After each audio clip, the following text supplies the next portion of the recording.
Λέει το κορίτσι, εξελίσσει τη. Ιδιαίτερα αισθητή μείωση της θερμοκρασίας, ακόμα και χιονόκτησε, κυρίες και κύριοι, σε ορεινές περιοχές της Βόρειας Ελλάδας. Έφτιανε χιόνι. Βόρεια Ελλάδα είναι και Κηφισιά, θα έρθει. Βάλε πιο κάτω, βάλε αυτό είναι το σημαντικό. Βάλ' το. Εντάξει, παιδιά, Βόρεια δεν θεωρείται και Κηφισιά. Λίγο πριν γιατί το χάσαμε.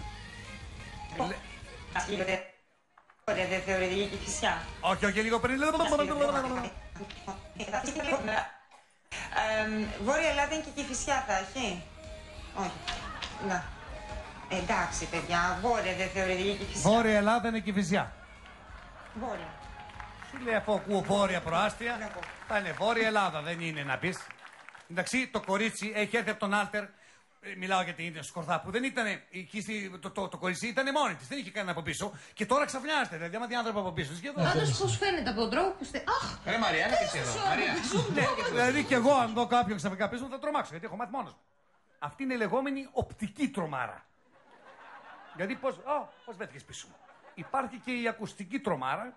Που την έκανε εδώ, μη φεύγεις. Ο Γιάννης, ο δικός μας, ο DJ, δουλεύει κι αλλού σε άλλη εκπομπή που εργάζεται. Του είπανε να βάλει ένα ρεμπέτικο μεσημέρι και βάζει ο Γιάννης το ρεμπέτικο και ακούνε οι άλλοι στον αέρα. Παρακαλώ, στήστε αυτή να ακούστε.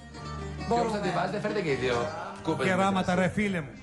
Εδώ. Θέλω να ανοίξω το στόμα. Κάντο. Σε μια άκρη. Άνοιξε το λίγο. Παναγία μου και Χριστέ μου! Ποιος?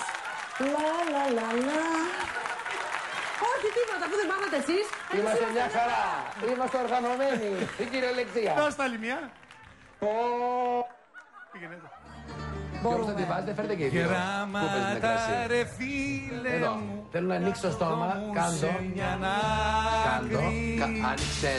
Άνοιξε το λίγο. Παναγία μου και Χριστέ μου! Ποιος? Λα. Ποιος? Όχι τίποτα, αφού δεν πάθατε εσείς. Είμαστε μια χαρά. Είμαστε Άκουτα. οργανωμένοι. Μπορείς όμως και να τρομάξεις, να μην τρομάξεις καθόλου και να τρομάξεις μόνο διπλανός σου. Υπάρχει αυτό δηλαδή, το λες εσύ αμέριμνος. Σήμερα είναι 5η, 28 Οκτωβρίου του 1940. Γιορτάζουμε την Και καλά να έχεις έναν άνθρωπο δίπλα σου. Άμα είσαι μόνος σου, έχει φτάσει το μεσημέρι, έχεις ξυπνήσει αργά εσύ, λες δελτίο το μεσημέρι και λες ξαφνικά. Κύριε και κύριοι, καλή σας μέρα. Καλημέρα. Ανοιχτό το ενδεχόμενο Μεσημέρι. χώρο προσφυγής στις κάρτες. Φτάσανε, κυρία μου, οι εκλογές. Πάμε να δούμε τις εκλογές που έρχονται.